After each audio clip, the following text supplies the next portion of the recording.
the transmitter. 1 2 1 2 1 2 1 2 1 2. You should hear it, unless there's something wrong with the earpiece. Looks like it's in. Try for a second, plug your other thing in and see if it's the cable. I have another headset for you if you need it. 1 2 1 2 1 2 1 2 2 2 1 1. It's getting there. Maybe it's the earpiece. 1 2 3 4 5 2 3 4.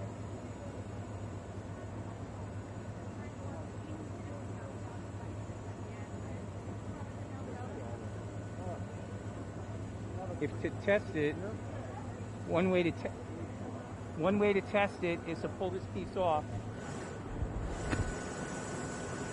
And just hold that to your ear and see if you hear it. 1 2 3 4 5 1 2. I'll get you another cable. No.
Come on, guys, gotta hustle. They're leaving us.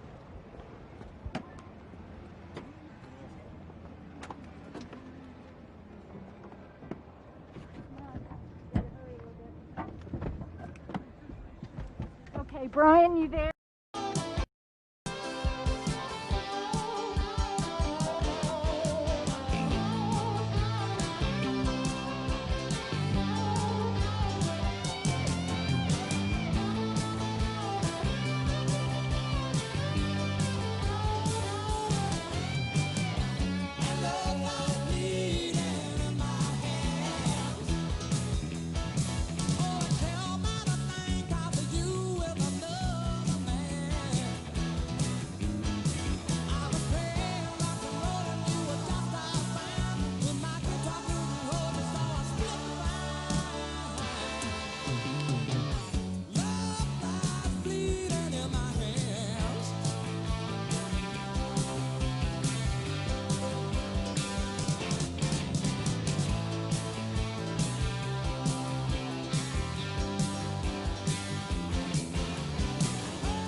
set you on the treadmill and they made you change your name. And it seems to me you lived your life like a candle in the wind, never knowing who to cling to when the rain set in. And I would have liked to know you, but I was just a kid. Your candle burned out long before your legend ever did.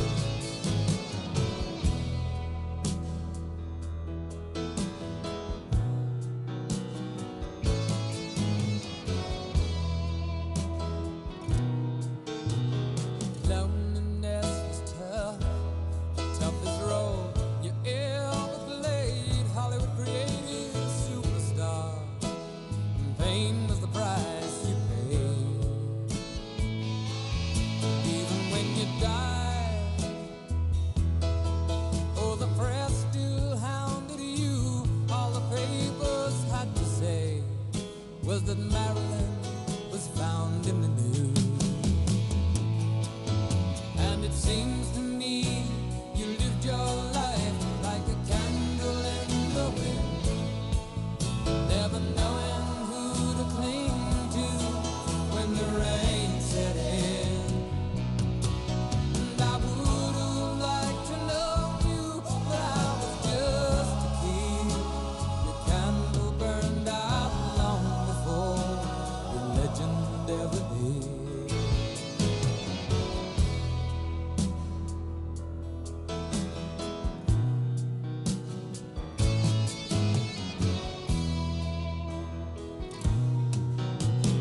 Goodbye, normal teen.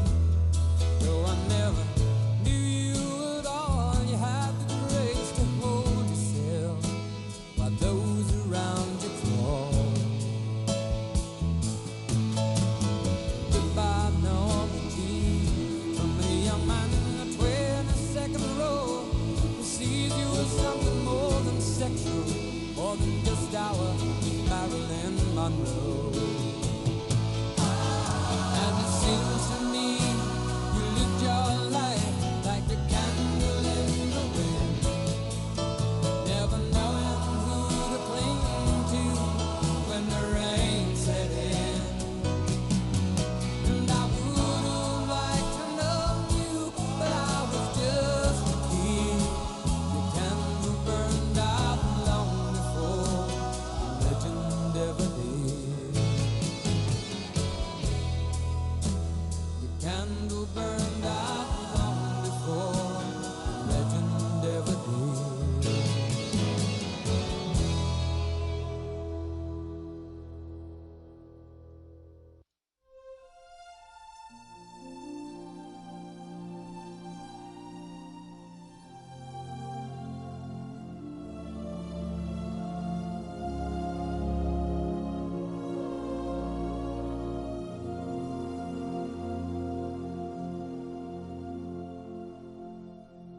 I pray you'll be alright and watch us where we go and help us to be wise in times when we don't know. Let this be our prayer when we lose our way.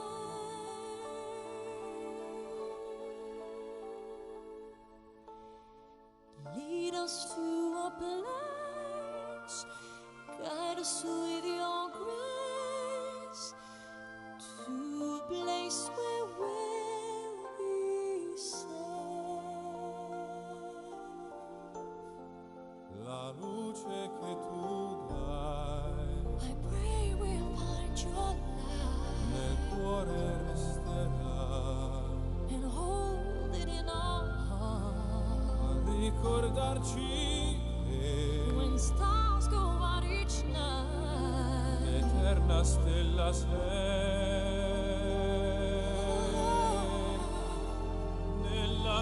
preghiera. Let this be our prayer. Quanta fede c'è. When shadows fill our day.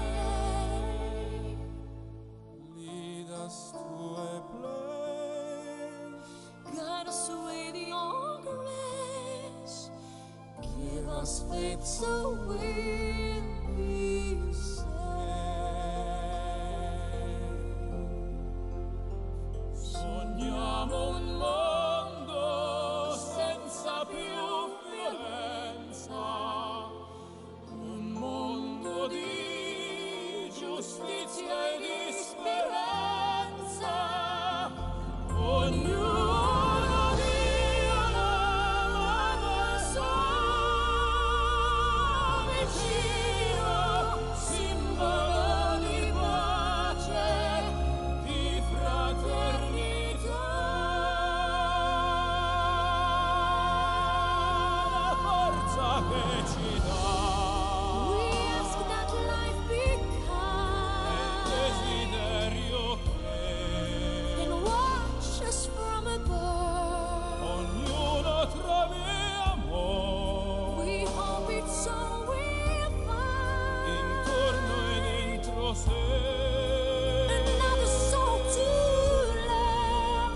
Let this be our prayer. Let this be our prayer.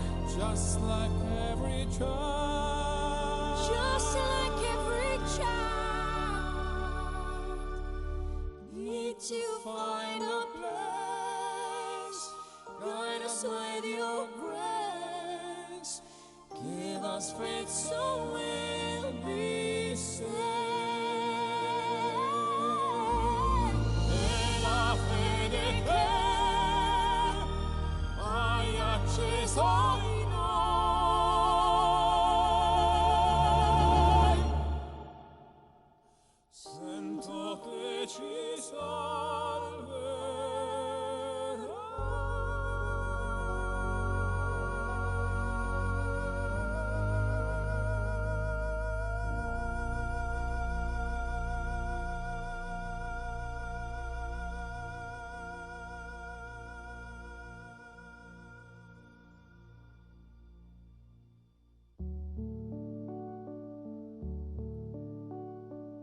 Daylight, see the dew on the sunflower and a rose that is fading.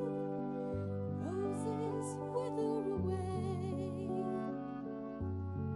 like the sunflower. I yearn to turn my face to the dawn. I am waiting for the day. Now, old Deuteronomy, just before dawn, through a silence you feel you could cut with a knife, announces the cat who can now be reborn and come back to a different jellicle life.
knew what happiness was. Let the memory live again.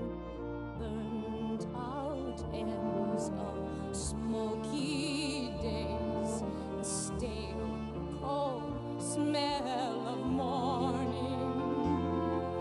A street lamp dies, another night is over, another day is dawning. Daylight, I must wait for the sunrise. I must think of a new life, and I mustn't give in. When the dawn comes, tonight will be a memory too, and a new day will begin.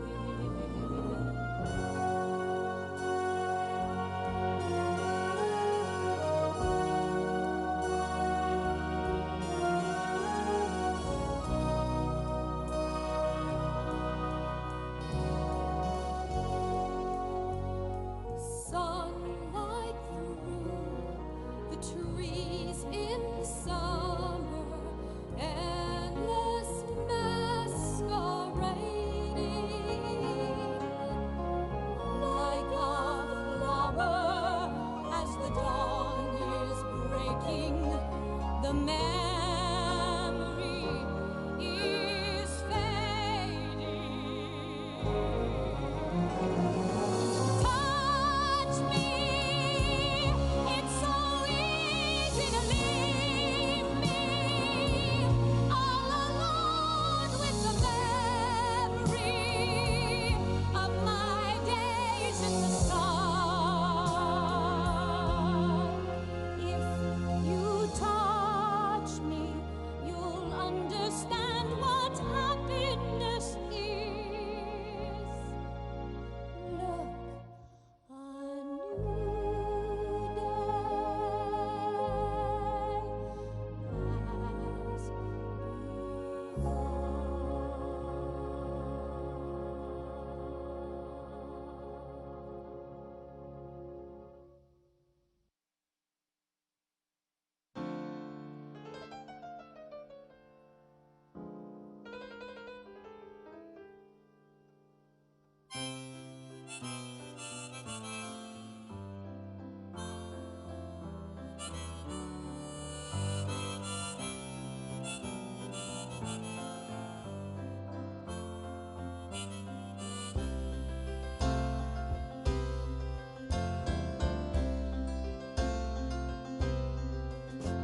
It's 9 o'clock on a Saturday.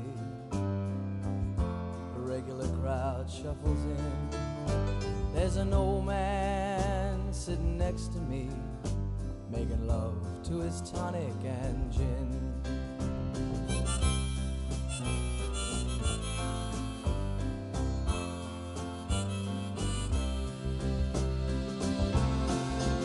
He says, son, can you play me a memory? I'm not really sure how it goes, but it's sad and it's sweet, and I knew it complete when I wore a younger man's clothes. La la la li li la, la la li li la, la la. Sing us a song, you're the piano man. Sing us a song tonight. Well, we're all in the mood for a melody, and you've got us feeling alright.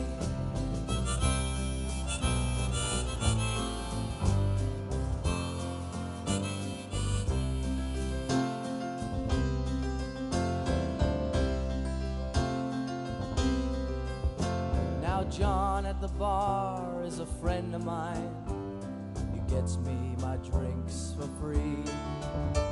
And he's quick with a joke or to light up your smoke, but there's some place that he'd rather be.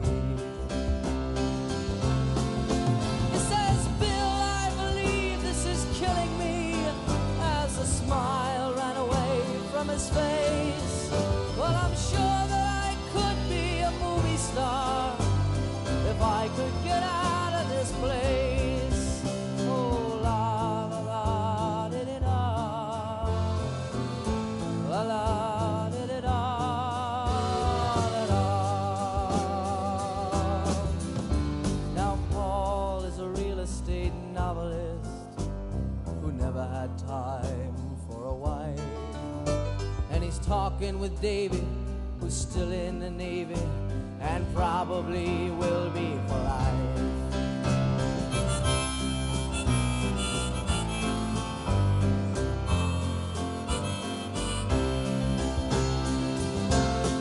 And the waitress is practicing politics as the businessmen slowly get stoned. Yes, they're sharing a drink they call loneliness, but it's better than drinking alone.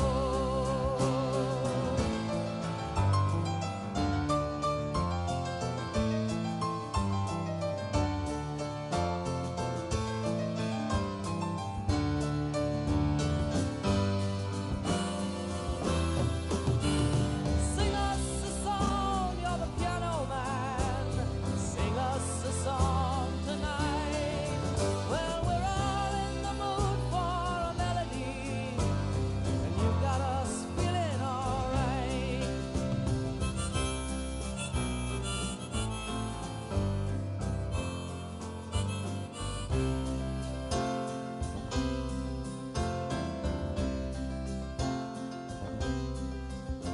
It's a pretty good crowd for a Saturday, and the manager gives me a smile, 'cause he knows that it's me they've been coming to see, to forget about life for a while.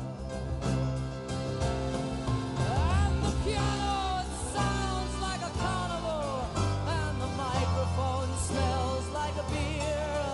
And they sit at the bar and put bread in my jar and say, man, what are you doing here?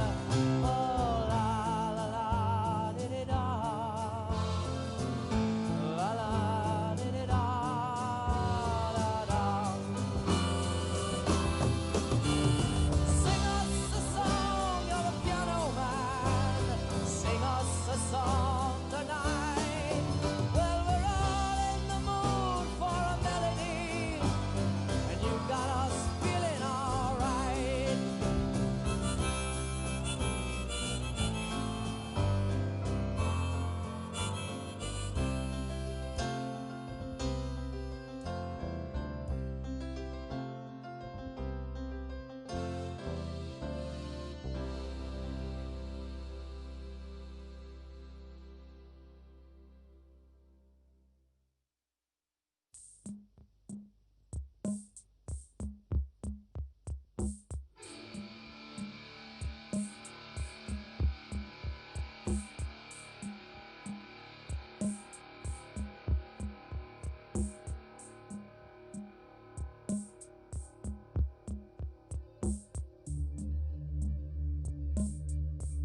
paid my dues time after time. I've done my sentence, but committed no crime. And bad mistakes, I've made a few. I've had my shells and kicked in my face, but I've come through. I need to go on. We are the champions, my friends, and we'll keep on fighting till the end. We are the champions. We are the champions. We are the champions. No time for losers, 'cause we are the champions of the world.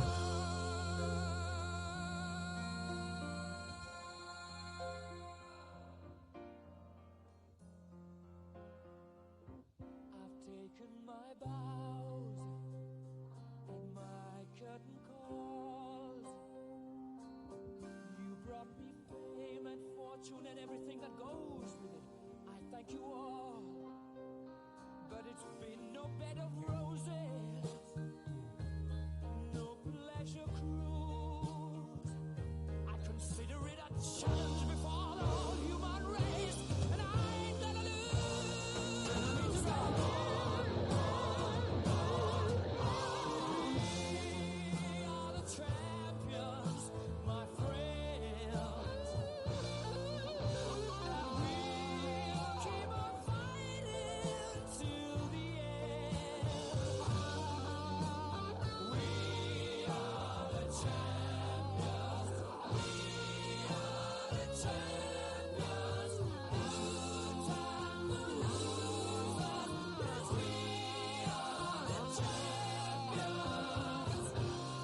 of the world. The champions, my friends, and we'll keep on fighting till the end. Oh, we are the champions. We are the champions. No time for losers, 'cause we are the champions.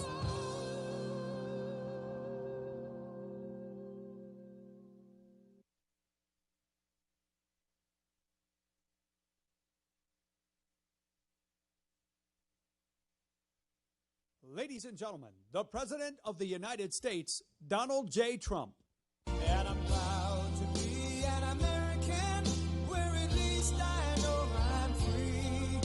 And I won't forget the men who died, who gave that right to me. And I gladly stand up next to you and defend her still today. 'Cause there ain't no doubt I love this land. God bless the USA.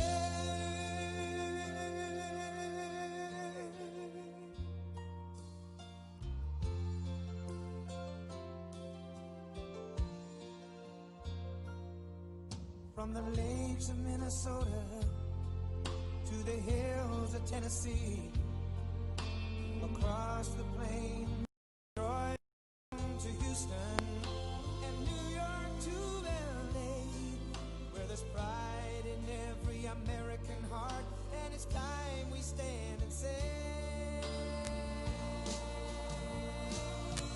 that I'm proud to be an American, where at least I know I'm free.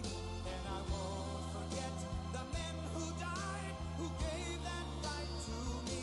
And I gladly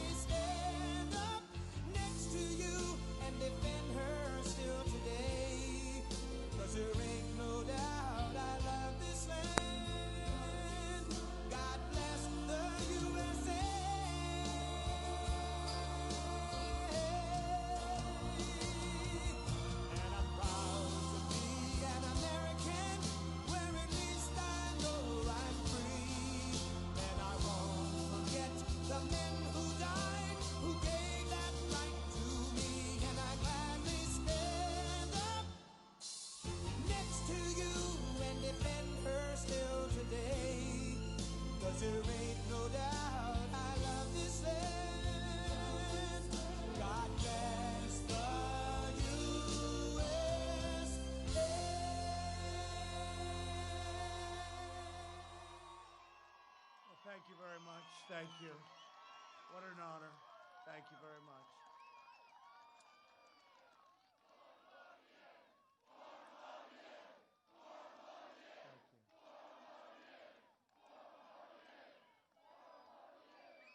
Thank you very much. Thank you.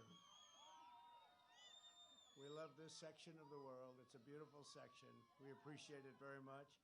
And I'm thrilled to be back in the great Commonwealth of Pennsylvania so much. Thank you. This is the state where the story of American independence began. It's the state where the American Constitution was signed. Think of that. And 3 days from now, this is the state that will save the American dream.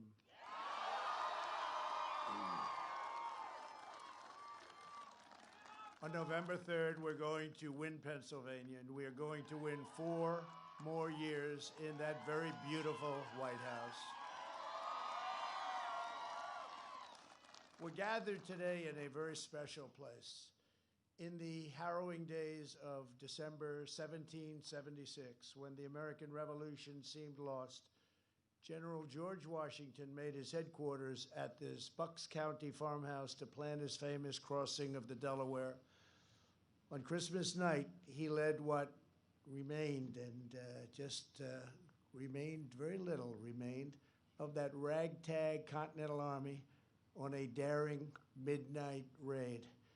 It was a tough night. It was a violent night. They marched through 9 miles of ice and snow, many without boots on their feet, leaving a trail of blood in their wake. At dawn, they seized victory at Trenton. Their sacrifice turned the entire tide of the war. Those soldiers came from every walk of life, but what united them all was their devotion to the principle of self-government. They were determined to live in a country where power belongs to the people.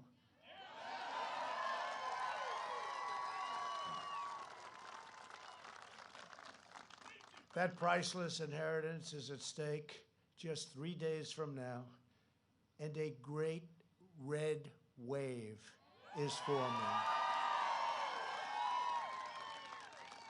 As sure as you're there, as sure as we're here together, that wave is forming, and they see it on all sides, and there's not a thing they can do about it. This is the fundamental question facing every voter in America. Do you want to be a nation ruled by the corrupt political class, or do you want to be governed by the American people? I ran for office 4 years ago because I could not sit by and watch any longer as a small group of Washington insiders continued to get rich, bleeding American dry. You're just bleeding America dry. Think of it. Closing our factories, opening our borders, outsourcing our industries, and letting foreign countries ravage our middle class. Career politicians spend trillions of dollars fighting foreign wars while letting our own cities crumble and decay. Here in Pennsylvania, you know this bitter and very painful betrayal all too well, better than most. The corrupt Washington class launched an economic war against this state. For decades, they targeted your steel mills, shut down your plants, and sent millions of your jobs overseas, all while lining their pockets with special interest cash, and no one embodies this betrayal and treachery more than Joe Biden.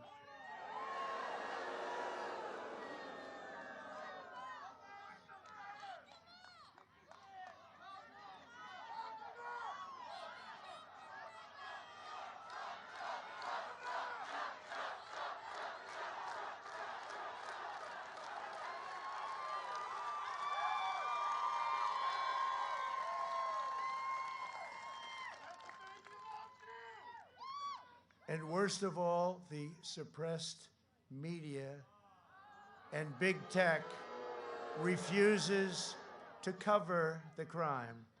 They refuse to cover. We've learned so much over the last 2 weeks. For 47 years, He supported every disastrous trade deal that enriched his cronies and impoverished your state. He wiped out Pennsylvania steel. He was the cheerleader for NAFTA and China's entry into the World Trade Organization. Pennsylvania lost 50% of your manufacturing jobs after those Biden disasters. Then Biden pushed the job-killing Paris Climate Accord, an economic nightmare for Pennsylvania miners and every worker in our country. He backed TPP, which would have extinguished the American auto industry forever, forever. These betrayals not only made Biden's donors rich, they made his family rich. And as we know, he profited from the misery of unleashed work and horror given to Pennsylvania workers. He made a lot of money, and his family made a lot of money, and nobody knew about it until just recently. At the debate, I looked at him and said, Joe, you were here for 47 years, and you left only 3.5 years ago. Why didn't you do these things that you want done? Why didn't you fix it, Joe? And as you know, because I assume a number of you watched the debate,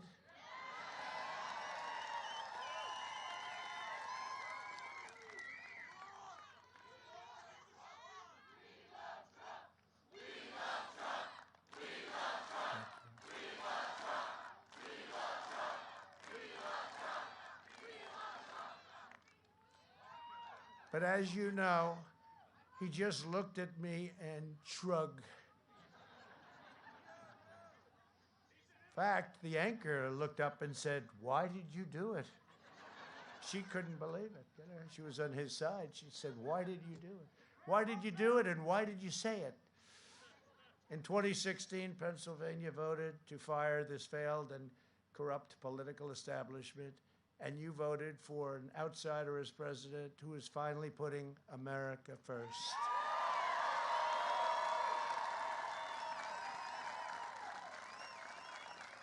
And if I don't look like a typical politician, that's very simple. It's because I'm not a politician.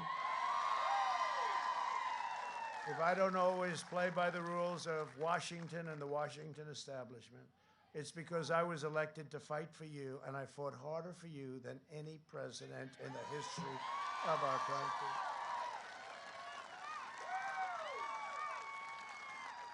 From day one, Washington insiders have been trying to stop me because they do not own me and they do not control me. They want control. They don't like what I'm doing. They don't like what I've said to the big pharma, the drug companies, the #1 lobbyist in the world, #1 lobbyist in our country. They didn't like that I instituted favored nations so that we now pay the lowest prices in the world for prescription drugs instead of the highest prices in the world. If these corrupt forces succeed in electing Joe Biden, Washington will see to it that another outsider never becomes president again. It'll never happen again. And nobody has done in 3.5 years, nobody, no administration, no president, what we've done and what we've accomplished. And it's not even challenged. Nobody even challenges that. They'll take back control, and they will never, ever give it up. This once-in-a-lifetime opportunity to beat the corrupt politicians will be lost forever, and they know it. They're fighting so hard, and they hate what they're seeing because they're not looking at fake suppression polls anymore. Now they're looking at the numbers that are pouring in, and they don't like the numbers that they're seeing in Florida and in Ohio and in North Carolina. And we think in Pennsylvania, although those numbers come in late.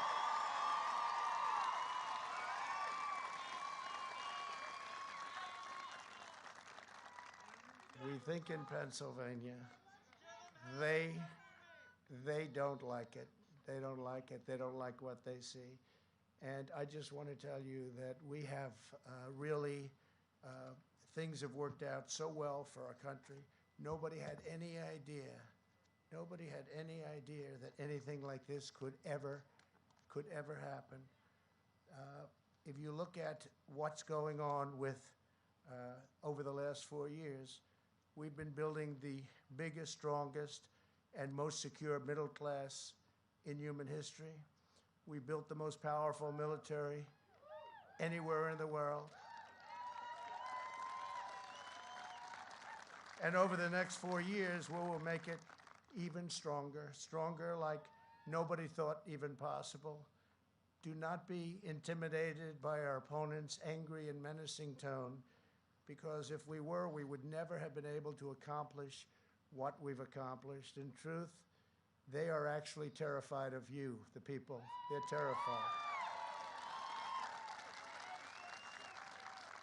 They're terrified that you will discover that you have the power to end their corrupt rule once and for all. We have to do it. When you see what's going on, we have to do it. We don't have a choice. Somebody said, "Do you enjoy this?" I said, "It's not a question of enjoyment. Believe it or not, I do. I shouldn't. Have to go check something, but I shouldn't." But, you know, today we're doing 3 rallies. Tomorrow we're doing 5, and the smallest crowd will be 25,000 people. And then on Monday we're doing 5 or 6. And I can't tell you what's going to happen. I think we'll just go home and rest. But they don't get to decide this election. This is your choice. We have to be very careful. We have to be very, very careful, especially in this state, more than any other state.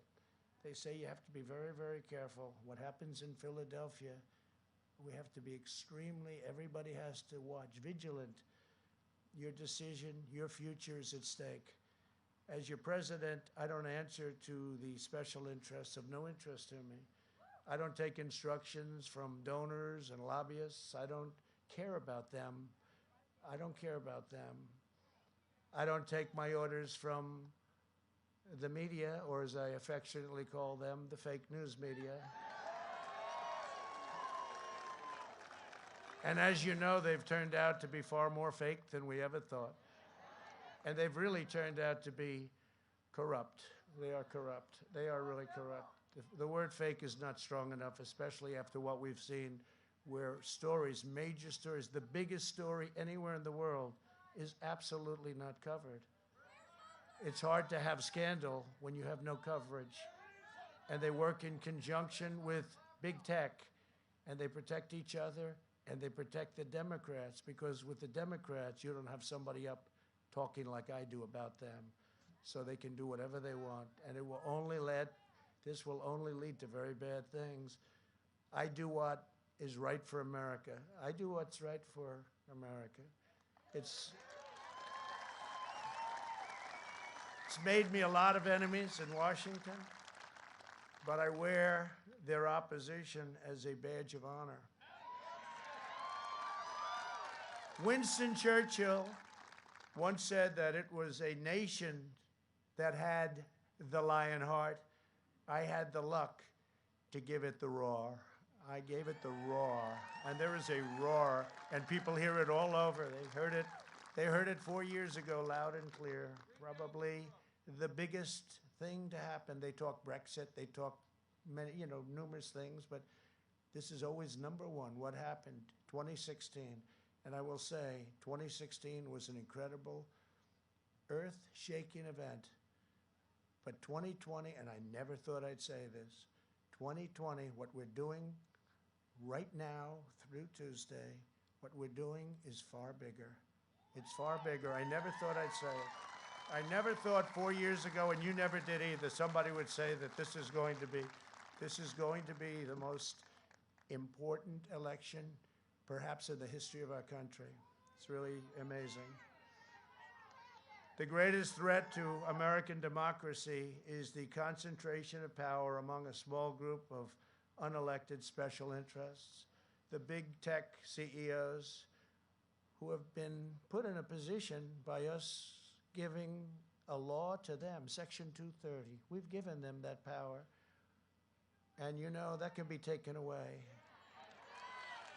That can be taken away. And probably has to be taken away. I see it better than all. I see it so obviously. I see it because of what I do on social media. For me, it's very easy to see. I see things that nobody would believe. The corporate media and the mega donors in Washington and Silicon Valley, they're all lining up behind an opponent that's going to do whatever they tell him to do. That's sleepy Joe Biden. It could have been the greatest.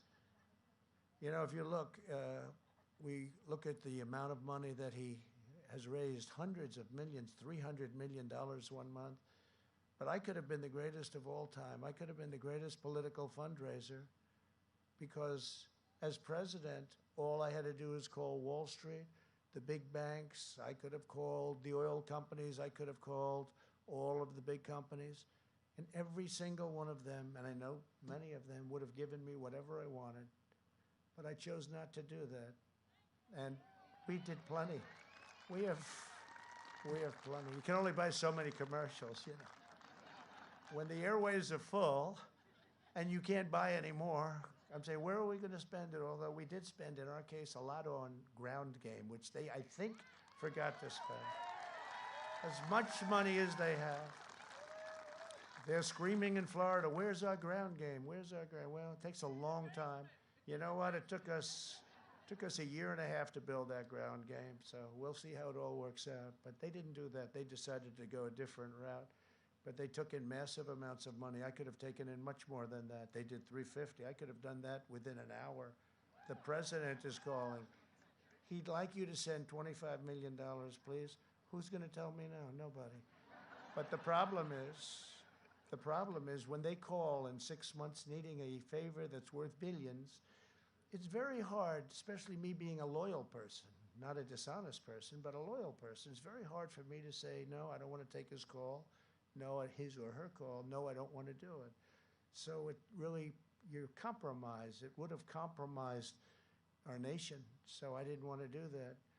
Joe Biden works for them. I know them very well. I know them far better than he does. I know him far better than he. Some are friends. Some are actually very surprised when I say, you don't have to bother. Don't worry. I don't think we can buy any more anyway, right? But he works for them. And when you see those numbers, 300, 350 million, so much they don't know what to do with it, where they're spending $25, $30 million on a congressional race that used to spend $500,000, you know something's going on. And it's not a good thing. And it's not the way I want to work. This was one opportunity to do something special. This isn't a company. This isn't making some money. This is one opportunity to turn our country around. And we're not going to blow it.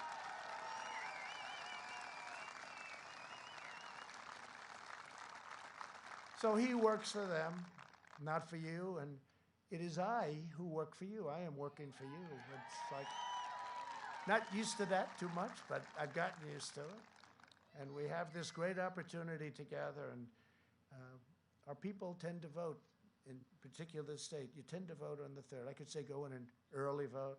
Don't wait till Tuesday. Vote today, vote tomorrow, vote on Monday. But I'm wasting a lot of time because you want to go. It's tradition, it's habit, it's the history of this state. Look at what you've done with this state. Look at the history of this state with respect to our country. And you want to go, so I won't even say go today, go tomorrow, go the next day, or go on the 3rd. We want election day. Thank you. Election day. And we have others like that, too. We have others like that, too. They want election day. It's going to be a great day. The more these corrupt forces oppose me, the more I know we are delivering real change, real progress, and historic victories for the American people. We have done great things with the country, including our military, our vets, the biggest tax and regulation cuts in history. We just received a poll. This was a real poll, not a suppression poll, where the vets gave us a 91% approval rating for the job that we're doing. Think of that, 91%, the highest ever. Over these last 4 years, we've been building the strongest and most secure middle class in human history. We have built the most powerful military in the world by far.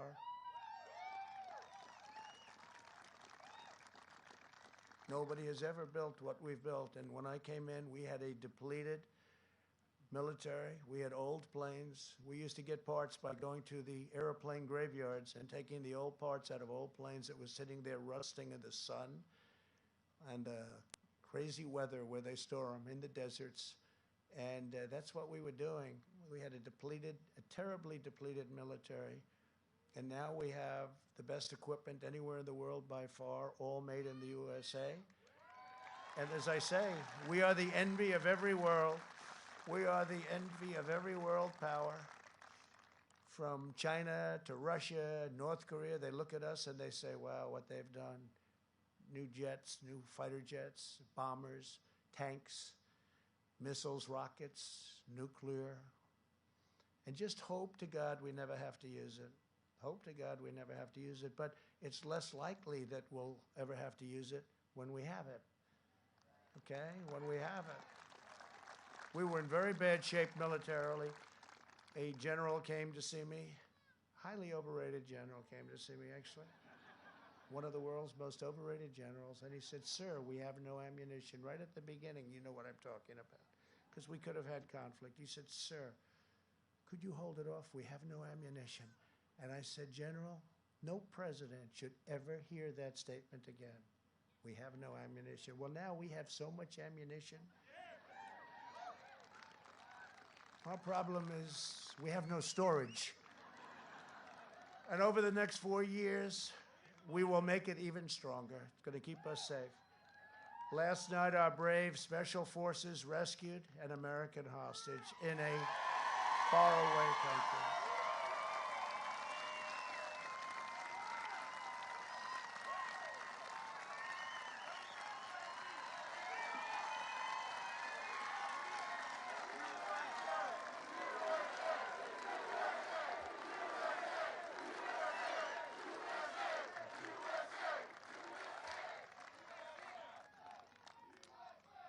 So incredible people. And I was in Fort Bragg yesterday, and I met a lot of these incredible, talented, strong, both physically and mentally, the strongest, the best in the world. But we had a mission sent to a faraway land where they kidnapped an American citizen, and the kidnappers wished they had never done it.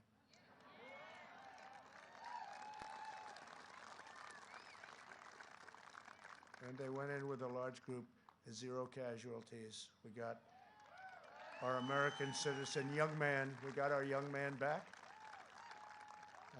But the other side suffered gravely, I can tell you that. Our nation salutes its courageous military, which brilliantly executed this operation. Very few people would have been able to do it. It was very complicated and very complex, tough area. We celebrate the safe return home of an American hostage. We've gotten many hostages home.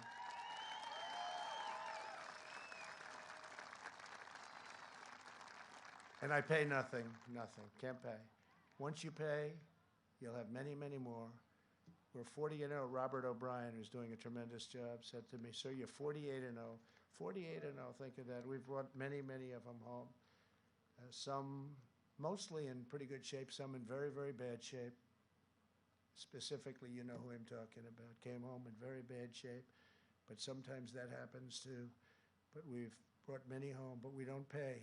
If you pay, once you pay, your numbers will go up 1,000-fold.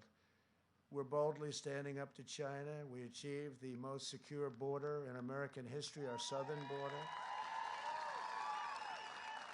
We have attained, in just a short period of time, American energy independence. And if we're up to the opposing side with the Green New Deal, the Green New Dealers, AOC +3, and you add Pelosi and Schumer, and you add Joe Biden, who really doesn't understand, so you don't have to probably. They'll tell him what to do. He'll do whatever they tell him, whatever it takes. He'll say whatever it takes. With the sunglasses, or the sunglasses, yes. I said, I don't think I'm going to do that, but I watched those sunglasses.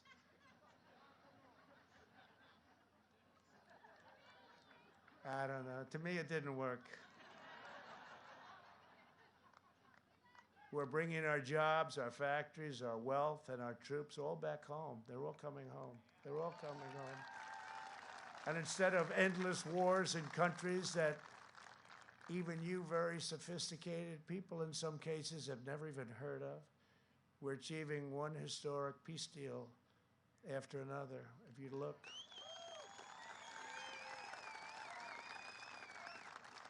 Middle East, we already have 3 signed up. We have many countries want to sign. We're signing them rapidly.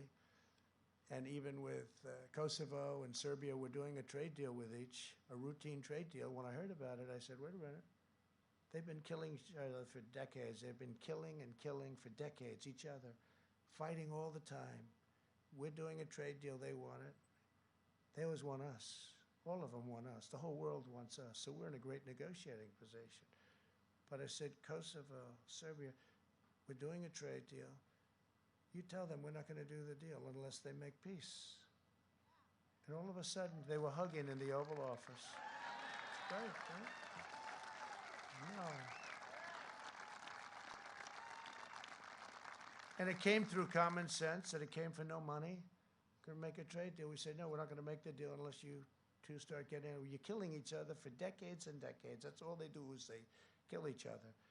And when I saw the 2 leaders hugging in the Oval Office, and there was I think they were exhausted, frankly. I think it was time. It was time, but somebody had to say, do it. Just seemed to make a lot of sense. I said, wait a minute, let's do it, and we did it. So I'm very happy about that. And thanks to our administration's unprecedented mobilization, we're now just weeks away from a mass distributing of a safe vaccine. We're really, we've got it. We've got great companies, Johnson & Johnson, Moderna, Pfizer, all with a vaccine, all with the little different versions of it, some similar concepts, but, and many other companies, and we're ready, we'll have that. And we will have it, but even if you didn't, I say it drives them crazy, we're rounding the turn. We're rounding that turn. We're rounding it. And our economy went down less than any economy anywhere in the world, and it went up faster by far. You know, they keep hearing about Europe. Well, they're not doing nearly as well. Seniors will be first in line for the vaccine, and the vaccine will be free because it's not their fault. It was China's fault. China did this to us. And our vaccine will eradicate the virus and end the pandemic once and for all. Americans will return to school and to life. By slashing red tape and cutting bureaucracy, we're producing this vaccine in record time. If Joe Biden were president, you wouldn't have this vaccine for 4 years. And he had his chance with the H1N1, he calls it in reverse, swine flu, which was a disaster. We've moved heaven and earth to produce the vaccine ahead of schedule and manufacture hundreds of millions of doses in advance, all ready to be shipped, and we have our military is going to be shipping it. Logistics, we have a general, that's what he does. He delivers troops. He said, sir, this is easy. We'll get it done very quickly. It's the most advanced medical operation anywhere in the world and in history. Thanks to the therapies we've accelerated, we have already reduced the mortality rate 85%. Think of that, down 85%. And our excess mortality rate is 40% lower than Europe's. And Europe has done a good job. It's a very brutal thing. Everyone thought Germany was doing great. They're not doing great. Right now, you see what's going on over there with France, again, Spain and Italy. But we're doing great, but we just don't get credit for it. We don't get credit. And I don't want the credit personally, but I want the generals and the admirals and our great Vice President, Mike Pence, who worked so hard, and all of the people on the task force, and Jared Kushner, what he did, he's here someplace. But he was fantastic on the ventilators. You know, ventilators are very, very complex. Oh, look at that, Jared. And he wants no praise. He couldn't care less. He truly couldn't care. Thank you, Jared.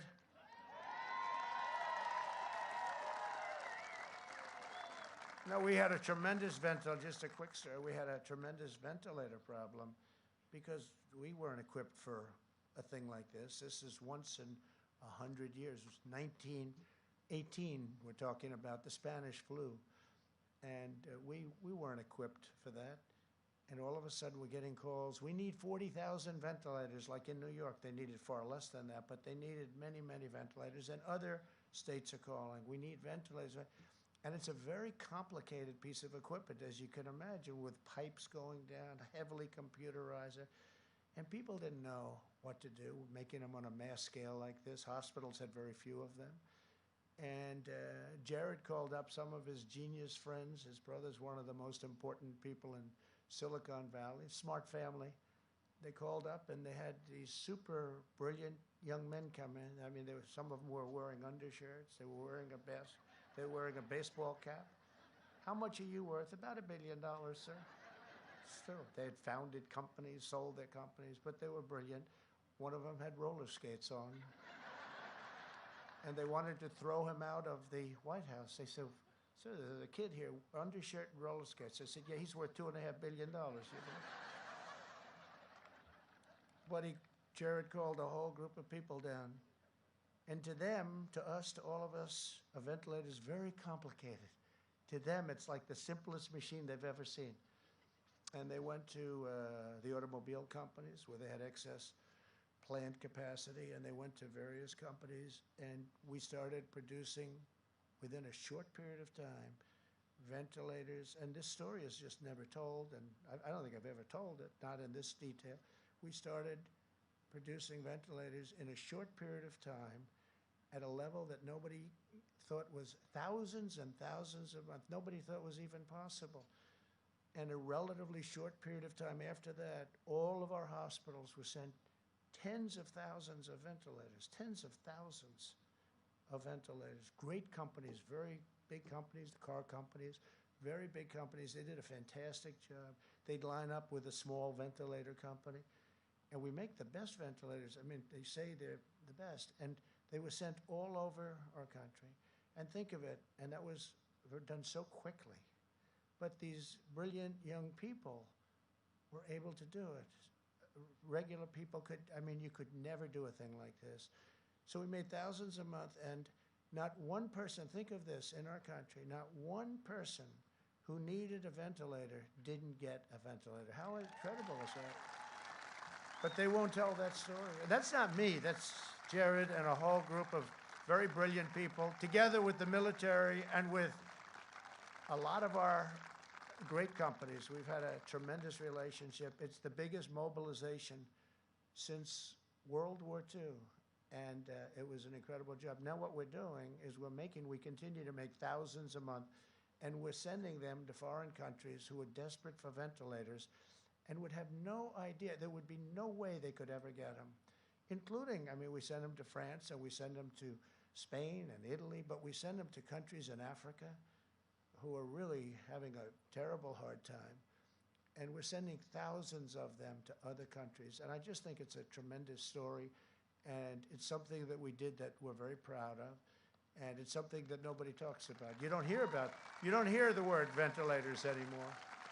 You know why you don't hear about it? Because we solved, you know, there was a period of time, ventilators, for 3, 4, 5 weeks until they sent these super geniuses. And for 3, 4, 5 weeks, all you heard about was ventilators, ventilators, ventilators. Well, you know, we took over something. The cupboards were bare. They were bare, or essentially bare, but they were bare. And the hospitals and the states, the cupboards were bare too. Nobody was prepared for a thing like this. They could have been, they should have been. But now all over the world we're sending them, and I think it's just a tremendous story, I really do.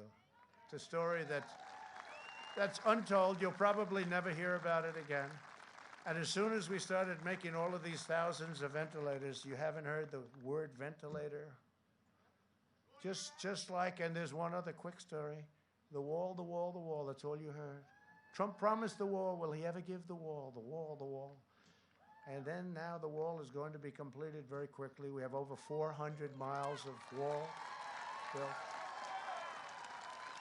And now you never hear the word wall. They never say, oh, he got the wall, he did it. And we built it exactly to the specifications of the Border Patrol. And they were tough specs, I will tell you. I said, how about concrete plank? No, sir, we need steel, we need rebar, and we also need concrete. Oh, that's great. But we got it built, and they have to have vision. They have to have slats because they have to be able to see through what's on the other side. You can't have, and you know, once you realize this, I mean, they're right. So we built it to those specs. Very, very, have done an incredible job. We're doing 10 miles a week. We'll be finished very soon. But you never hear about the wall anymore, you know? Now, if it was a failure, if we couldn't get it done, it would be brutal. It would be a brutal time for you, President. Because of our relentless efforts, the recovery rate right now on COVID or the China virus or the China plague is 99.7%. Take the vote. 99.7%.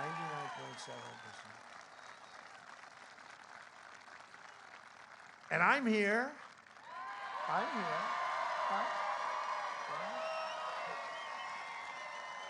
here. And these two great people whose property we're using today, what a historic property. And all I know is they said, we just drove up the road. They've been here a long time, but not as long as George Washington, right? But they've been here a long time, and they said, and you've probably, many of you said, do you see the crowds along? It looks like Broadway, except it's slightly more picturesque. Slightly more picturesque. But it's thousands and thousands of people lined all the way down to the highways. It's incredible. And they're all waving flags.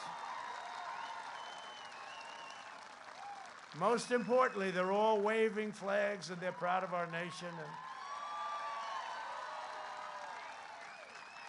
I guess it has something to do with Pennsylvania. I'm going to be here all day today. But no, it's a beautiful sight, and they were very proud. And thank you very much for everything you've done. We're allowing younger, healthier Americans to resume normal activities while strongly protecting the elderly and those at high risk. And we're making the powerful antibody treatment that I received available to anybody that needs it free. Free. Wasn't their fault. But I had that, and I didn't feel good. I said, what's going on? And test positive. And I couldn't, I'm the president of the United States. I couldn't bury myself in a basement of the White House, as nice as it is. I actually got to see it one time. It's very nice. Like you would expect. It's a beautiful basement. It's in the White House. Very solid basement. But I couldn't do that, and I couldn't put myself in a beautiful room upstairs, beautiful bedroom, and stay there for a year and a half. I'm the president.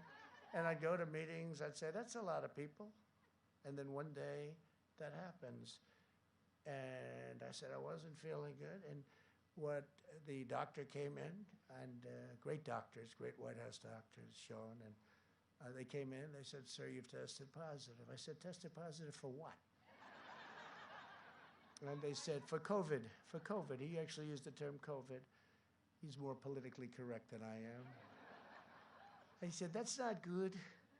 But I didn't feel good, and we went over to Walter Reed Medical Center, which is phenomenal. I see the work they do in young men coming back so badly, and women so badly wounded. I see what they can do, and nobody can do what they can do. And Johns Hopkins was great. We had a lot of doctors gathered around, but I didn't feel good. And they gave me something, Regeneron, and Eli Lilly makes a very similar kind of a thing. The concept is based on antibodies. And I woke up the next morning, and I felt so great. I wanted to rip that Superman shirt open. And I wanted to come back. I wanted to start doing a new trade deal and campaigning simultaneously. They said, sir, how about taking it easy for a couple of days? But No, it's incredible. What we've been able to do is, and I don't even know, maybe, you know, now I'm saying, well, probably wasn't the drug. It's just that I'm in such perfect physical condition. And I'm very young. You know, if you're young. So I said that, and CNN got very upset right there. Right there. Their camera just went off, the light. They got upset. They said, he is not young and he is not in perfect shape. I said, I'm a great physical specimen. They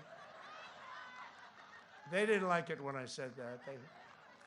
They don't like those kind of things. No, but you know, I don't know. Maybe I helped. I don't know. But I can tell you, it's incredible what they've been able to do. And I think it did help a lot, frankly, because I got out of there fast. I could have gone out a lot sooner, too. I wanted to go out almost immediately. They said, nice and easy, please, sir. And, but it shows you, maybe I serve as an example. First Lady got it also, and she's better. She's perfect. And Barron Trump, right? Barron got it. My young boy, he's 14 years old, and my young tall boy, I say, he's very tall.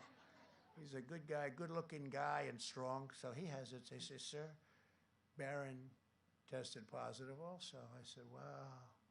Then I go, this was at the beginning, I say to the doctor about like 12 minutes later, doctor, how's Barron doing? Oh, he's okay, sir, he sloughed it off. I said, you know why? They're young and the immune system works. That's why I say, get back to school. Get back to school.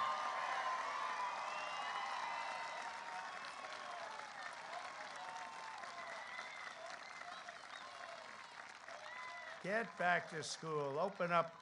Open up this state, Governor. Open up this state. And don't take advantage of those ballots, Governor. Don't do it. Don't do it.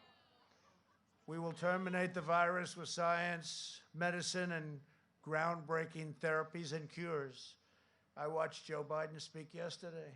All he does is talk about COVID. He's got nothing else to say. COVID. We agree. We agree. It's serious. So we've done an incredible job. And at some point, they're going to recognize that. At some point, you know, I said, we've done an A+ job, but I give ourselves a D or maybe an F in terms of public relations. But now I'll start talking about it a little bit. When Joe Biden was vice president, his failed approach on the swine flu was, as I said, a total disaster. And his chief of staff said that he had no idea what he was doing. I don't know why this guy said this. And now they're thinking about bringing him into the administration. I guess probably this was maybe before the flu came along or something, because I'm saying, why would he say this? He goes, quote, we did every possible thing wrong. And 60 million Americans got H1N1, far less lethal, by the way, far less lethal. And in that period of time, and it's just purely fortuitous that this isn't one of the great mass casualty events in American history. This is Biden's chief of staff. Think of what he said. Where did this guy come? You're going to bring him back? It had nothing to do with anything we did. We didn't do anything right. Now think of this. And then he's saying, we want to take over what you're doing, right? He says, we want to take over. Remember he said when he first started running that I did a poor job because I didn't act fast enough. I acted in January. We had almost no deaths. Now think of this. And I said, China is heavily infected. They can't come in. And I went up against Dr. Fauci and others that said, no, you shouldn't do this. You shouldn't do it. I said, listen, they're infected, heavily infected. Let's close off China. So I did that. I closed off Europe. I did that. Saved, and Fauci would tell you, saved tens of thousands of lives, much more than that. And then when you think, okay, I mean, we saved thousands and thousands of lives. And then Biden is campaigning. And he was 2.5 months later, he said, we have to get tough. And he called me xenophobic because I closed. 2.5 months later, then he runs, and he said, he should have closed the country earlier. I said, I don't think he's going to get away with that. And let's see what happens on November 3rd, because if something happens that's wrong, where he did, then he did get away with that. Now, here's a guy, not the smartest guy out there, and he never was, but now in particular, he's not doing too well. But here's somebody that says that I didn't act early enough, and for 2.5 months, he was scolding everybody, saying that they shouldn't have closed off China, they shouldn't have done, and that nothing bad is going to happen. But remember the statement from that was his chief of staff made that statement. We mourn for every life lost to the China virus, and in their memory and their sacred memory, we truly do. We weep, we mourn. It should have never happened. We will defeat the virus and emerge stronger and more unified than ever before. That's all we can say. We're going to be more unified than ever before. Our economy is now surging back faster, better, bigger, and stronger than any nation on earth. We just had the best quarter of economic growth ever recorded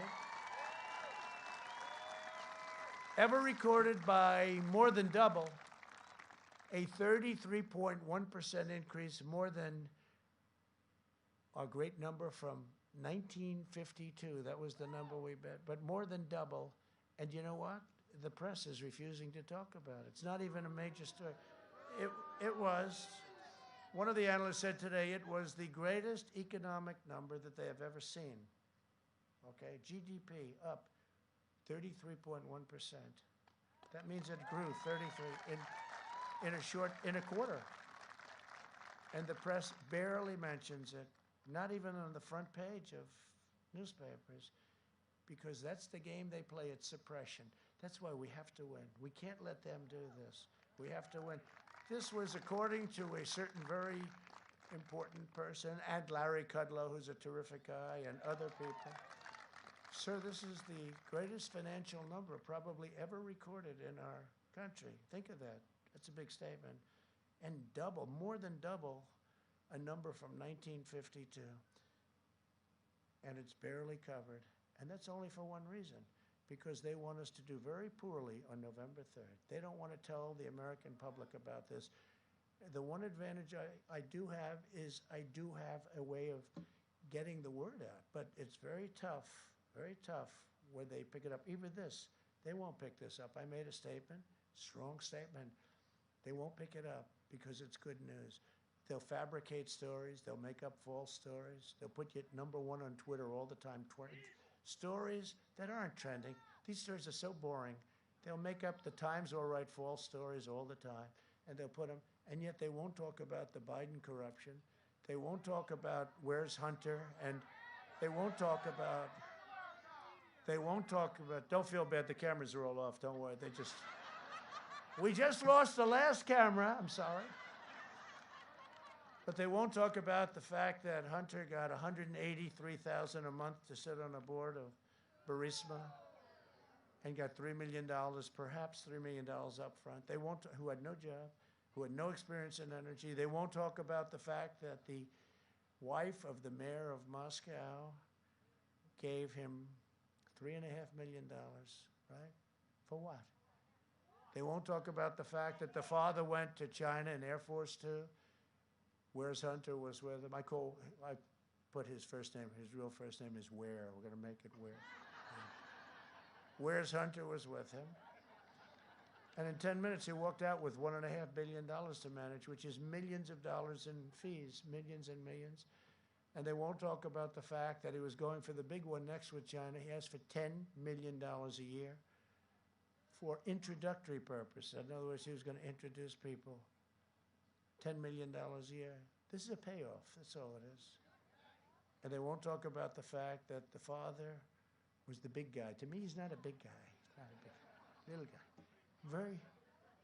He's very slight. Remember when he said a year ago, he said, I'd like to take him to the back of the barn? That's okay. I went like this. I'll take him to the back of the barn.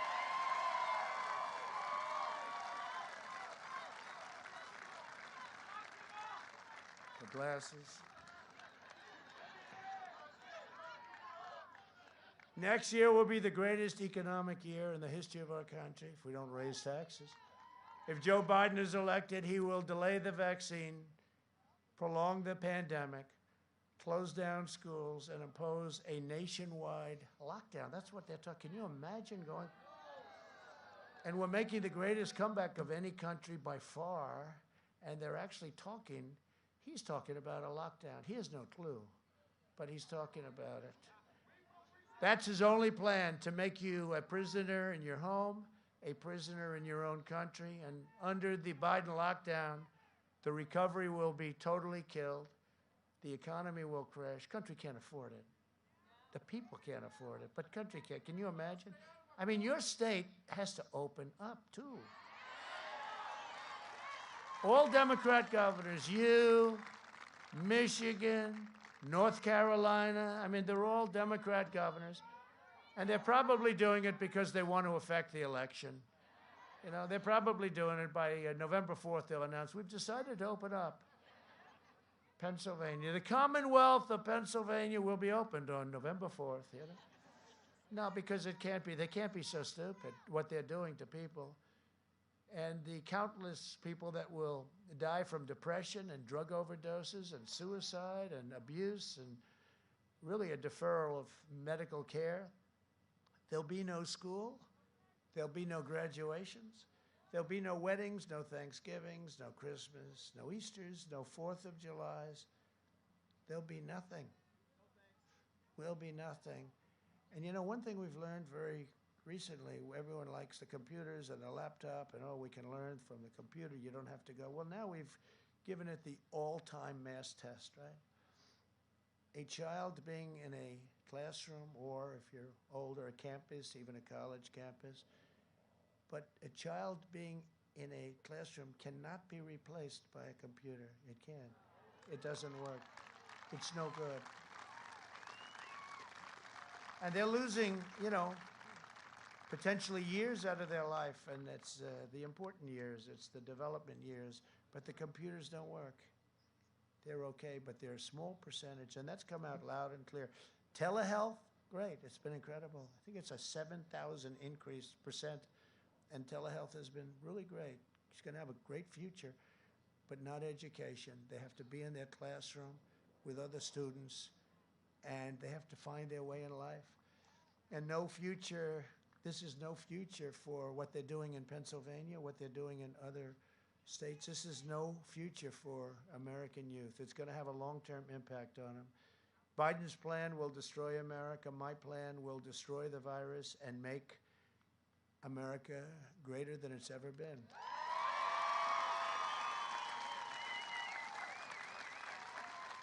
And the skyrocketing cases in Europe have shown draconian lockdowns, and that's what they are. They're draconian.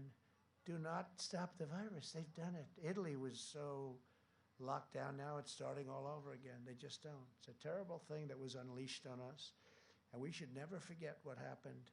We should never, ever forget that China could have stopped it. They stopped it from going into the rest of China, but not from going to Europe, the United States, and the rest of the world. We can never forget it. But the far left is determined to lock down America because what they crave more than anything else is power and control over you. Joe Biden has made a corrupt bargain in exchange for his party's nomination. He has surrendered his party to the radical socialists, left-wing extremists, anarchists, looters. Today's left tolerates no challenge and allows no dissent. You see that. They have it locked down. That's the ultimate lockdown. You can do horrible things, or you can do nothing wrong, and they'll put in phony stories. I'm actually a victim of the opposite. I'm just thinking of that while I'm talking to you. They do phony stories that are totally false, and they'll put them up, and there's nothing you can do. There's nothing you can do except explain it away. If you disagree with them, they try to humiliate you, smear you, and cancel you. Cancel culture, right? They control Joe Biden, and he's so easy to control, just like they control every Democrat House member and every senator. They purge newsrooms of reporters who do not swear allegiance to their false narratives. You've seen some reporters are extremely upset. They end up getting absolutely decimated. They censor stories that reveal the corruption of their chosen candidate. This is what's happened now, and nobody's ever seen anything like it. Everybody knows that it's It's incredible. Nobody's seen anything like it. You don't read anything. You go to the Times, there's no story in it. You go to the Washington Post, you go to ABC, you go to NBC, the worst of all, in my opinion, NBC. The home of The Apprentice made them a lot of money over the years, right? But they were bad. They were very bad. CBS has been terrible. CNN is just absolutely ridiculous. Thank goodness they have lousy ratings. Thank goodness. And MS, I call it MSDNC. How about MS? No, what they do is just absolutely, it's not even thinkable. It's not even to be believed. They totally close it down. And you can't have scandal when nobody's reporting about it. And the level of power is pretty incredible. And I heard this 4 years ago. Sir, you cannot compete with big tech. You cannot compete. The networks were against. It was the same group. And then I won. I said, see, they're not very powerful, but you know what? They are. And now they're at a level that nobody's ever seen before. Nobody, and they're blatant about it. Now they just say, we're doing it. We don't. New York Times, they apologized to their subscribers because they were losing tens of thousands of, after the last election, tens of thousands of subscribers. And they wrote a letter of apology. I couldn't believe it. And they really got good for about 2 weeks.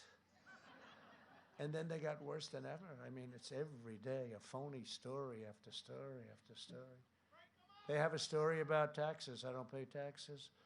And I call my people, what do I pay? Oh, no, you paid many, many millions of taxes, sir. But you prepay your taxes. Oh, well, why aren't they mentioning? I prepaid millions and millions of dollars of tax. I prepaid. That's worse than paying taxes. I'm prepaying. I say, why do we prepay so much? Because these are estimates. When you're negotiating taxes, these are estimates. You're prepaying estimates. How much? Many millions of dollars, millions and millions. But they don't do that. We call them, we tell them, and they say, well, that's prepaid. Well, prepaid is worse than, right? I mean, how good is that? We're prepaying. But they don't put that in the story. These are very corrupt, very dishonest people. They tell you that rioters are peaceful protesters because you're not allowed to have. I had it yesterday in Minnesota where we're going to have over 25,000 people. And the governor of Minnesota, radical left Democrat, and the attorney general, they said, no, the most you can have is 250 people. To my people, they said that. And so my people said, so we're going to close it down. We had thousands of people. I don't know, you probably all saw it last night. Tens of thousands. We're going to have 25,000, 30,000 people. And don't forget, they've done a terrible job in Minnesota where they let Minneapolis burn down. And they could have called us a lot sooner. We went in, took us about, 25 minutes to solve the problem. No, we could have gone in there. We were willing. We called them. We were willing to go there immediately instead of having everybody running away. And they have a very good police, or they had a very good police force, but they don't let them do what they have to do. And they shut it down. They said, no, you can't have 25,000, but you can have 250 people. And I said to my people, no, let's go. Let's speak in front of the 250 million. What I didn't know is that thousands of people were going anyway. They just went. They just went. And I think that had I done a regular rally with, because we're getting 25, 30,000 people, we're getting much more than that at some. Nobody's ever seen anything like this. Laura Ingraham had a show last night. She said, I've worked for everybody. I've worked for Reagan, and nobody's ever seen anything like what's happening. It's a great thing. It's an incredible thing. This is supposed to be a little special speech, but you've never seen anything like it. Nobody's ever seen it. And what happened is, I think because of what they did when they said, we're going to silence his voice, it turned out to be a much bigger voice. And I think we now are going to, 1972, Minnesota hasn't been won. Between Ilhan Omar, who, as you know, comes from Minnesota, I think Omar, a couple of other things, the riots, but I think what happened is they made this into a massive event, and people are tired of it. And I think we will win Minnesota. We were very close last time. And we should win it. When they let Minneapolis burn, we should win it. But I think we're going to win it. And again, 1972 was the last time. Can you believe that? I think we're going to do it. We'll find out. You're going to know in about, well, I hope based on the Supreme Court. They don't delay it too long. This decision yesterday, I will tell you, was not a good decision, where you're allowed to wait days to count and days to have the final count. You're allowed to have time limits beyond November 3rd. So what does this mean? The whole world and our nation is going to be waiting and waiting and waiting to hear who won? No, you're going to be waiting. You're going to be waiting for weeks. And a very dangerous thing happens November 3rd, and now you have to wait and wait. And very bad things can happen with ballots during that period of November 3rd to whatever date they gave them, many, many days. So you're going to be watching on November 3rd. I think it's highly likely you're not going to have a decision because Pennsylvania is very big. And as you know, there was another state, but perhaps other states involved. This is a terrible thing that they've done to our country. And that's the United States Supreme Court I'm talking about. That is a terrible, political, horrible decision that they made. We're going to be waiting. November 3rd is going to come and go, and we're not going to know. And you're going to have bedlam in our country. And you're going to have this period of 9 days or 7 days or whatever it is. And many bad things. Ballots are going to be, oh, we just found 10,000 ballots. Oh, that's good. We just found another 10,000.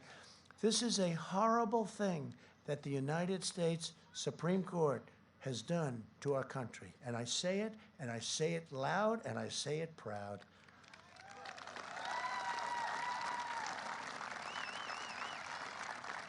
We have to know who won. We have to know who won. They tell you the police officers are villains. This is the group. And they're heroes. No. They even tell you that your children must be indoctrinated to believe that the heroes who crossed the Delaware were driven by hatred and malice. They change your history.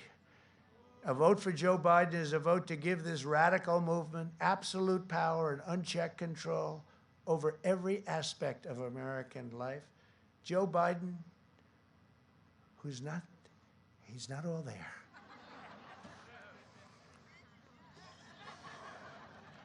You should get a little bit larger frame, don't you? No, I know those glasses. You got to get a little. I'll tell him. He doesn't want to have people look at that surgery on the eyes. It didn't work out. Joe Biden and the socialist left are absolutely convinced of their own moral superiority. I don't know if he is but they are. They are. He isn't. Look, let's face it. He's shot. Same time. Who said that? Who said that was exact timing, right? You copied me from another space. While their agenda devastates the poor and the American middle class will be devastated. They support crippling shutdowns that crush the blue-collar jobs while they stay home and work. They close down your schools, your children, while they hire private tutors for their children. They ban you from going to church while they let left-wing extremists burn down your church. You can only meet if it's a protest. So you know what we do? Like even in this state, I call this a protest. Otherwise, they don't let you meet. You can't go to church, right? You can't go to church. What they're doing to our churches and our synagogues and all of that is just terrible. You see what's going on. Even when the church wants to go into a field and stay apart, they say, no, you can't do that. You know, it's like a terrible thing. They lecture you on the need for open borders that flood your cities with illegal drugs and gangs while they themselves live in walled-off compounds. They want to defund your police and confiscate your guns simultaneously while they themselves are protected with armed guards. No, we will protect your Second Amendment 100%. There is only one way to preserve, protect, and defend the American way of life. You must show up on November 3rd, okay? Don't worry about the first or second, because I know you too well. The Biden-Harris economic policies of increasing taxes and regulations, biggest tax increase in the history of our country is what they're proposing. Would pulverize our middle class. Their plan is projected to hammer the typical American family's income by over $6,500 a year in the Wall Street Journal. By contrast, I cut taxes and regulations at a level nobody's ever done before and raise middle-class families' incomes over $6,000 in just 3 short years. And that's not including energy, which is a tremendous, what we've done with energy is tremendous. Joe Biden has pledged a $4 trillion tax hike, socialized medicine, an avalanche of job-killing regulations, a return to globalist trade deals, and he vowed the total destruction of the Pennsylvania oil industry and fracking. Fracking is gone. Fracking is gone. And he said that loud and clear for a year until he realized that he has to win in Pennsylvania. But fracking is dead because their side, it's dead.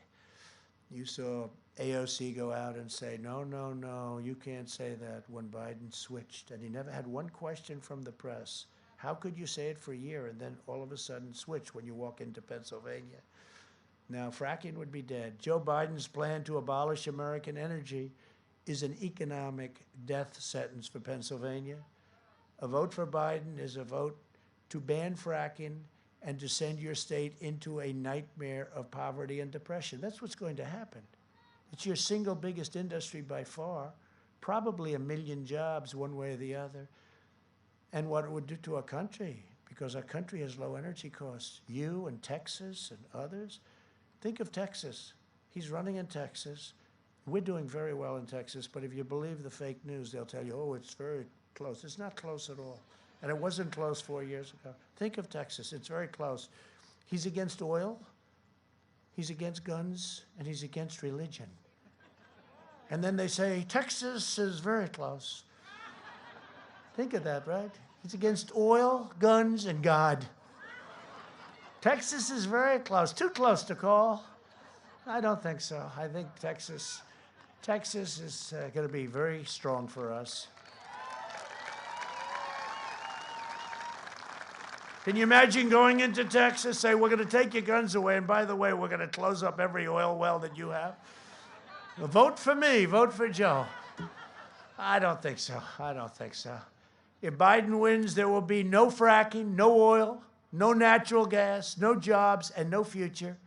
Under Biden, gas prices will explode, family incomes will plummet, and the fracking industry will be outlawed forever, forever. With your vote, I will cut middle-class taxes even more.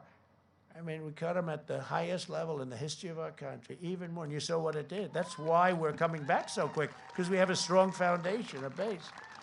And I will always defend and promote Pennsylvania energy, and there will be no more lockdowns. We're not going to have lockdowns. We will never lock down again. Joe Biden would appoint the most radical left-wing cabinet in history. Beto O'Rourke will be in charge of gun confiscation. Elizabeth Pocahontas Warren will be in charge of the United States Treasury, according to what they say. AOC +3 will run the climate policy. I wonder if she ever even took a course in climate. I don't think so. Because it's the... I didn't say it, you did. This can only happen in Pennsylvania. Don't forget, I went to school here. You know, he was sort of, he likes to throw around the Pennsylvania thing. Look at it differently. He abandoned Pennsylvania. He went to Delaware, but I'm not blaming him. He was 9 years old or something, so we can't blame him for that, right? But he left Pennsylvania. Now, I went to school in Pennsylvania, as you know. Representative Ilhan Omar will be running Homeland Security. How do you like that? Who knows? I just said that one, but you know what? I wouldn't be surprised. Ladies and gentlemen, we're pleased to announce Ilhan Omar to run national security. She's going to be guarding our border, where we just had the best numbers we've ever had, by the way. People can come into our country. We want them to come in. They have to come in legally, and they have to come in through merit. Just imagine the insanity that will ensue if Pelosi is Speaker, Schumer is crying Chuck, Majority Leader, Kamala Harris. She makes Bernie Sanders look like a very strict conservative. You have Kamala, got to say the name exactly right or they excoriate you. So you have Kamala running the White House. Well, she already said that, right? She said that it's the Harris-Biden administration. He actually said, that was scary. He said, under the Harris, I never did that. I never said under the Pence-Trump administration. And I love Mike Pence. You know what? But I said, Mike, that far we can't go. But I never said. But he said it, you know, he made a mistake. He also said he's running for the U.S. Senate 2 or 3 times. He said, I'm a proud Democrat. This is like 3 or 4 times. I'm a proud Democrat running for the U.S. Senate. I want you to. And we said, no, Joe, you're running for president. Oh, okay.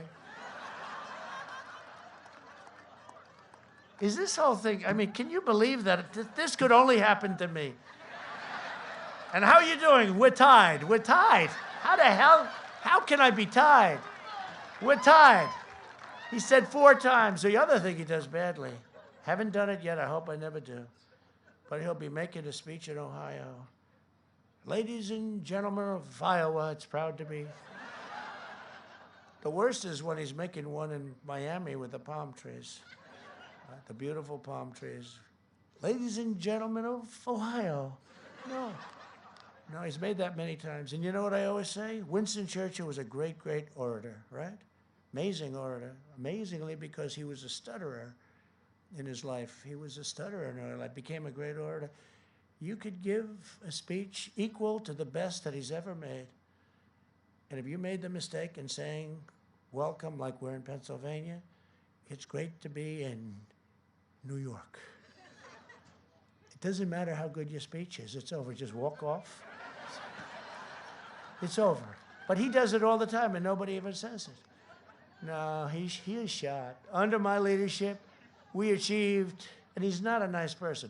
You know what, if he were a nice person? They do commercials on me that are so false, like with the soldiers. That's the biggest insult to me of anything that's probably ever happened, like with the soldiers and other things. They're so false, based on a phony magazine, an Obama-type magazine that's doing badly. They did a commercial, and we notified them, and we had 26 witnesses, real witnesses, and every one of them is furious. But he's not a nice person. So because he's not a nice person, I don't mind saying exactly what I'm saying, which, as you know, is the truth. He was never considered smart in his prime. But now he's really off. And you can't have him as your president because he'll destroy our country. He'll destroy our country. And it probably won't be him because by the time he gets sworn in, he'll be pretty much like it'll be over. 25th Amendment, you think they were talking about me? No, they weren't talking about me. When she brought that up, they're talking about how to get Kamala in there as fast as possible. And nobody treated him worse than her. If you looked at the debate, now Kamala was failing fast. You know, she was going down like a rock. Normally you pick somebody that's going up, not one that, she didn't even make it to Iowa, right? But nobody spoke worse about him, and that's the one that they picked. But they want to get the radical left.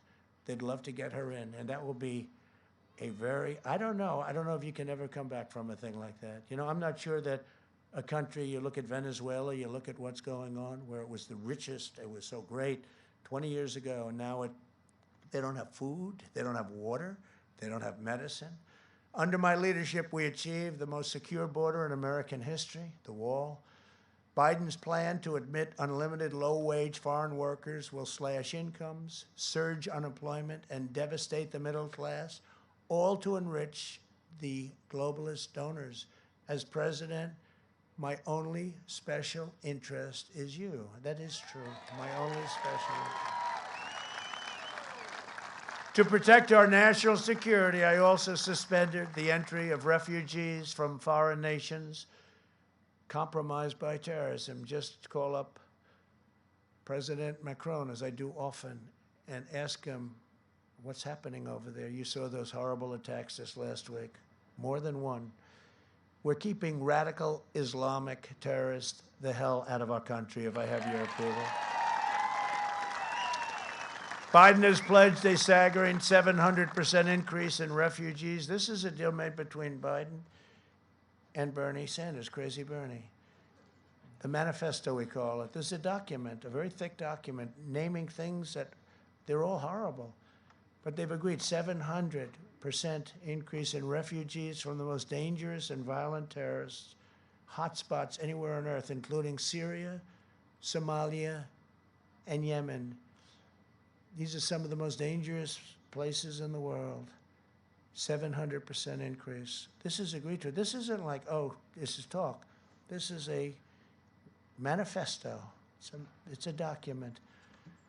He's also vowed to terminate our national security travel bans, allowing for unlimited migration from war zones and terrorist havens. Biden's extreme migration policies will open the floodgates to terrorists, jihadists, and violent extremists. You don't have to worry about it. Just get out and vote on November 3rd. Under my administration, you know, I had the ban passed, right? And it was approved by the United States Supreme Court. There, they did the right thing.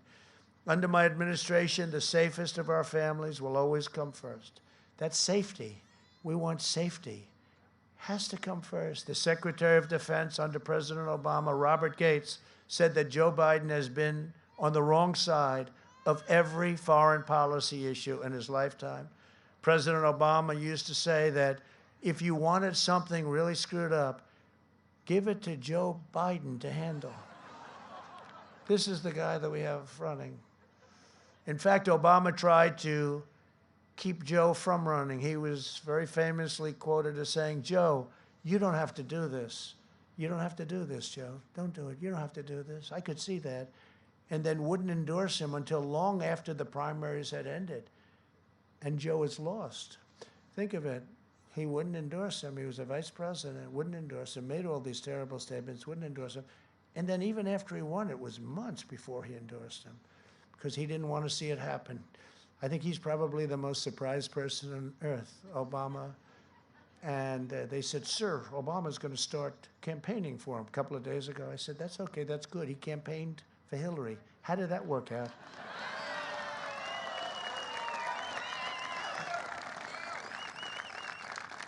And his crowds are extraordinarily small, just so you understand.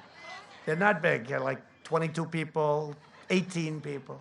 For months, Joe Biden and Kamala Harris have been inciting violence against police officers and riots like those carried out by Biden supporters in Philadelphia. Look at what's going on in Philadelphia. They should call us into Philadelphia. We'll solve the problem. Or let their police handle the problem. Let their police handle the problem. If elected, the Democrat ticket will pass legislation to end cash bail, create sanctuary cities nationwide, and defund police departments all across America. In a second term, we will increase funding for law enforcement. We will hire more tough-on-crime prosecutors to put violent offenders behind bars. For 47 years, Joe Biden betrayed African Americans at every turn. He took your votes, he took you for granted, and then he shipped away your jobs and flooded your cities with cheap foreign labor. He devastated black families with his 1994 crime bill that really locked up tens of thousands of African-American men with unfair sentencing, and he called African-American young men super predators all the time. He would say super predators, a name that has always been something. There has been no name that they've hated more. They hated it with Hillary Clinton, and they hate it with Joe Biden. Super predator, the term super predator, that was his term. He forged close relationships with pro-segregation lawmakers, and his trade deals decimated the black middle class. Joe Biden cares more about refugees living thousands of miles away than he does about black Americans living in Philadelphia, Milwaukee, Detroit, Baltimore, Oakland. He's done nothing. And then he says to me, oh, we should do this. I said, Joe, again, always, it's so easy. 47 years, but he left. It was only 3.5 years ago. So this wasn't a long time ago. I reversed the injustice of Biden's crime bill by signing landmark criminal justice reform, prison reform. And under our recently announced Platinum Plan, we will create 3 million new jobs for Black Americans, increase access to capital, restore safety to every neighborhood, and we will deliver school choice to every parent in America. School choice. And I'm also fighting every day for Hispanic Americans. This week I announced our American Dream Plan, and we're doing very well with Hispanic Americans. You see that? They're saying, what's going on in Florida, right? They like me and I like them. And we're doing very well with the Black community. They like me now. They're getting to know me better, but I've always liked them. The American Dream Plan, which creates over 500,000 new Hispanic-owned small businesses and jobs, and going to be fantastic for our Hispanic Americans, great people. My administration is also standing proudly with the people of Cuba, Nicaragua, and Venezuela in their righteous fight for freedom. Biden sided with the brutal socialist and communist regimes. You saw what he did. You saw that horrible deal that was made with the United States by Obama and Biden. I don't think Biden probably was too involved. You want to know the truth. Keep him out. But it was a terrible deal. It was like the Iran deal. Here's $150 billion for nothing. As long as I'm president, America will never be a socialist country. Will never be. This year, I've laid out the boldest and most ambitious second-term agenda in history. We will create 10 million new jobs in the first 10 months. 2021, we will have 10 million jobs. Over the next 4 years, we will make America into the manufacturing superpower of the world. We will expand opportunity zones. We will bring home our medical supply chains. They're all coming home. And we will end our reliance on China once and for all. We will defend religious liberty, the right to life, and the right to keep and bear arms.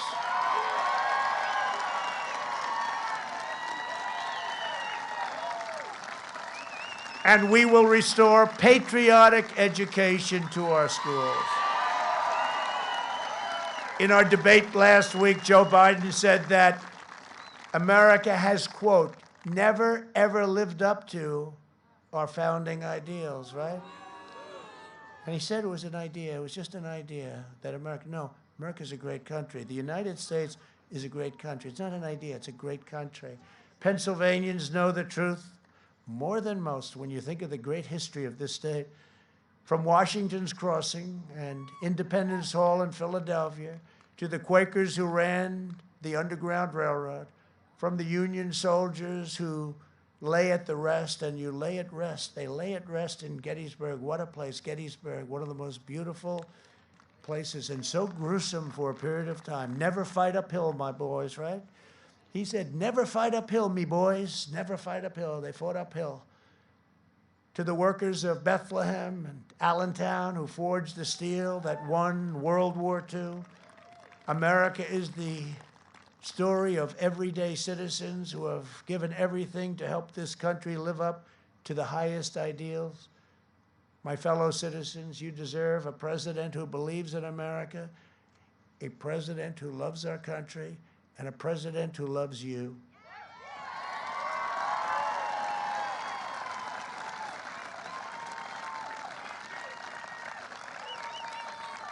Everybody knows that Joe Biden is not equipped to lead America.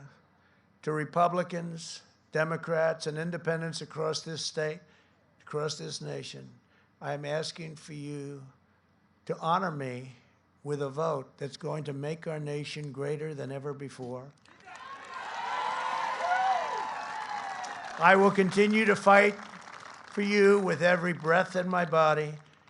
And with your support on Tuesday, we will show the world that for our country and for our children and for the incredible people of Pennsylvania, the best is indeed yet to come. Thank you very much. Thank you. Thank you.